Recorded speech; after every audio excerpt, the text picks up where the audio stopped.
And today I'm on your case. You are the Nehemiah. You have received news. Maybe it's from your village. Maybe somebody is very sick. Maybe it's somebody in your neighborhood. Their house is broken down. And God has put something in you and you feel like, I can help. Because just think aloud. That person or whatever the news you are getting, you are not the first person to receive the news.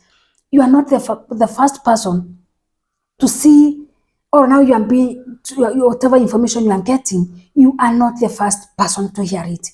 But everyone else who has heard the news have done absolutely nothing about it.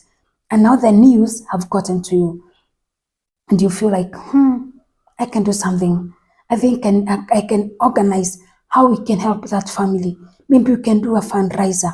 Maybe we can find how we can make a house for them. Maybe it's someone's child has been, sent away from school because they can't raise the school fees, and you feel, I can afford. That's not much, and you feel you can afford it. And today I want to tell you, it is not a coincidence. You are a Nehemiah in someone's life. You are a Nehemiah maybe in your neighborhood. You are a Nehemiah in your workplace. Maybe somebody is being mistreated and they have reported to you and you can do something. So it is the high time. It might not be easy. Maybe there will be oppositions, like the story of Nehemiah.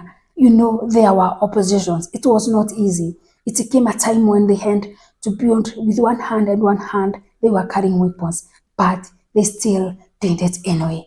And today I'm calling upon you. Whatever news you've received, whatever cry you've received, somebody need help from you. It is the high time you woke up.